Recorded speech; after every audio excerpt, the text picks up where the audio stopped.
Tenisha Ann Echols, a 27-year-old mother already on probation for the 2019 death of her infant daughter, is facing new neglect charges after allegedly leaving her 4 young children home alone for the better part of 2 weeks. The incident occurred at an apartment complex on Troy Avenue in Indianapolis, Indiana. At around 9:15 p.m. on Sunday the 8th of June, police responded to a call from Tenisha's mother, who reported receiving a troubling phone call from her 8-year-old granddaughter. The girl, crying, said she'd been left to care for her siblings, a 6-year-old, a 2-year-old and a 4-month-old, and had hardly seen her mother for the past 2 weeks. When officers arrived, they found the apartment door unlocked. Inside the home was littered with trash and half-eaten food, and there were no sheets on the children's beds. Police noted it appeared that no adult had been present for days. The 8-year-old told officers that Tenisha frequently left her home alone to care for the other children, including the baby, and that her attempts to reach her mother by phone went unanswered. At around 10 p.m, Tenisha returned to the apartment, claiming that she just stepped out to get medicine. However, after further questioning, she admitted that she had been gone for most of the day and often relied on her oldest child to watch the others, saying that she didn't like dragging them all out with her. When asked whether she thought it was safe to leave an 8-year-old girl in charge of a 4-month-old, she gave no answer. She also told police she had blocked most of her family members from contacting her to avoid arguments over her sexuality.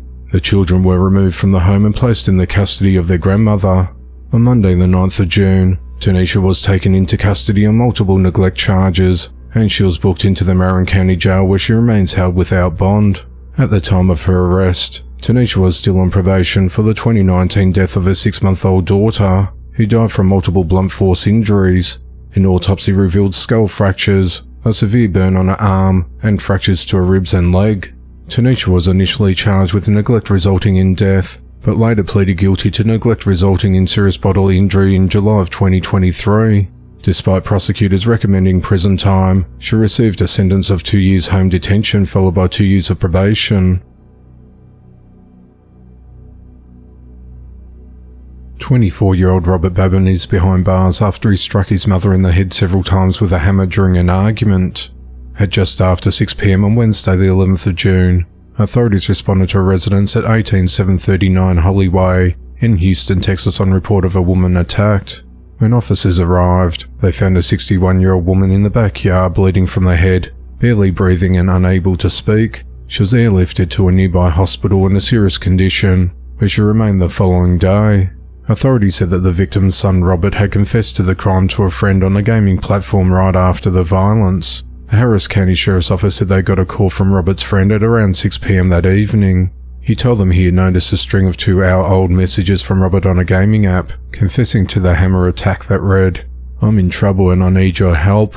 I just assaulted my mother with a hammer. I got angry. I don't know what to do. I can't go to prison. Have to get rid of the hammer and destroy the evidence before police get there. I don't want to end up on death row. I hit her a few times on the head and the side. She's barely breathing." During the investigation, Robert showed up at the crime scene. Authorities said that Robert initially told police that he left his mother napping at the house while he went to the store, and returned to be confused by the police presence. Robert was arrested and charged with aggravated assault with a deadly weapon, and remains held at the Harris County Jail on a $150,000 bond. If convicted, he faces up to 20 years in prison. 35-year-old Hanser Ramos-Arce is behind bars for slashing another man with a machete. The incident occurred on Monday the 9th of June, outside Circle K convenience store at 4692 West Orlo Bronson Memorial Highway in Kissimmee, Florida. An employee said that Angel came into the store and began yelling at her, so she called her brother for help. The brother and the employee's boyfriend both showed up, with the boyfriend stepping between the brother and Angel. When he did so, Angel promptly punched him in the face. Angel ran to his truck to grab a machete to intimidate the Circle K employee's brother and boyfriend, because they were significantly bigger than him, causing the two men to take off running. Angel followed them, and once he caught up, he slashed the brother's arm, which he said was accidental. He said he felt bad for having cut the man, so he told him to get in his truck so they could go to the hospital. The Circle K employee identified the suspect's truck to deputies, who followed it to a nearby hospital. There they found the victim's blood and the machete inside the truck, and he was arrested. Unhal was charged with aggravated battery with a deadly weapon and aggravated battery causing bodily harm, and he was booked into the Osceola County Jail. A couple have been arrested after leaving their teen daughter home alone with a house full of dead animals while they went on vacation. On the 27th of May, police and animal control were called to a home at 114 Park Drive in Union, South Carolina. At the home, officers spoke with a 17-year-old girl who lived there. The team put her mother on the phone and gave officials permission to enter. Inside, officers found 3 living dogs, 39 living cats, and several dead cats throughout the home. Officers noted that there was animal feces everywhere. Outside the residence, 20 more dead cats were found in a freezer that did not have any power.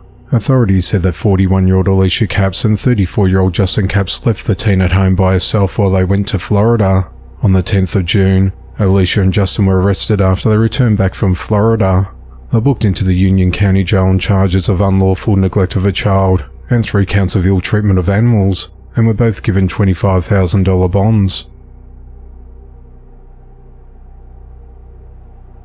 A 58-year-old employee at a tri-state group home is accused of beating a patient at a group home in Cincinnati, Ohio. That patient is also the employer's stepson. James Hanser reportedly grabbed the autistic nonverbal man, who has several other disabilities, by the arm and threw him across the room onto a couch. He then punched the man 5 times and tried to knee him, causing a bloody nose and other visible injuries. On the 12th of June, James was arrested and charged with abuse, endangerment and failing to provide care to a patient, and he was booked into the Hamilton County Jail. On the morning of the 14th of June, James appeared at the Hamilton County Court when 2 investigators spoke at his arraignment. They said a video shows James did not retreat or call for help before assaulting the victim. They also said that James tried to cover up the abuse and falsified information. James's attorney said that the victim had several behavioural issues and that James had devoted himself to caring for him as an employee at that group's home. The attorney also said that no one else will care for him.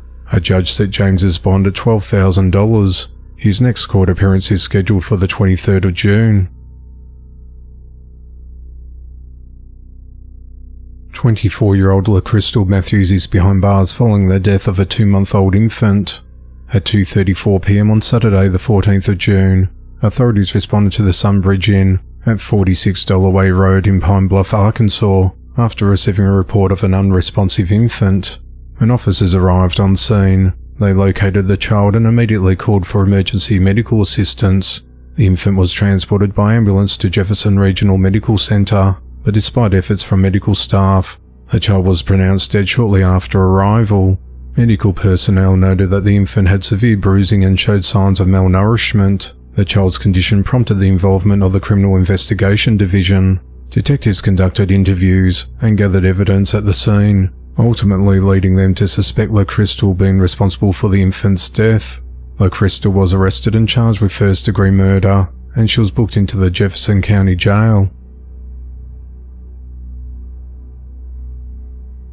34-year-old Craig Banks and 30-year-old Paetyn Gregory have been arrested after they were allegedly recorded at a bar giving their baby beer. On the evening of Tuesday the 3rd of June, authorities responded to the Old Chicago Pizza and Tap Room at 215 Fisher Crossing Drive in Sharpsburg, Georgia. The deputies were dispatched after the restaurant manager called law enforcement about a couple that were sitting at the bar who had been serving alcohol to a 1-year-old child. The manager reportedly noted that there was surveillance footage of the couple giving the child alcohol. Upon arriving at the scene, first responders made contact with the manager, who pointed out Craig and Paetyn in the parking lot. Deputies then approached the couple, noting that there was a distinct odour of alcohol coming from Craig. When asked about the manager's allegations about giving the child beer, the couple initially denied there was any truth to the claim. Craig became aggressive, swore and said, "My baby is 1. Why would I do that?" Paetyn, who was holding the toddler, allegedly said that she and Craig had not been drinking at all, claiming that what the manager saw was her giving the child a sip of tea she was drinking. However, deputies reported that the video footage from inside the restaurant contradicted the couple's claims. In the footage, Craig allegedly appeared to be sitting at the bar and waiting for the bartender to turn his back to him. When the bartender turned around, Craig would allegedly sneak the toddler sips of beer. Paetyn, who was holding the child, was allegedly seen laughing each time.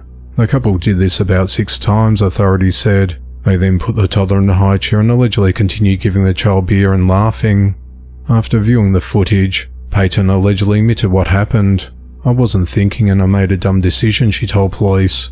Craig and Paetyn were arrested and each charged with one count of contributing to the delinquency of a minor. During the arrest, Craig was confrontational with police, telling them he was going to urinate in the police car.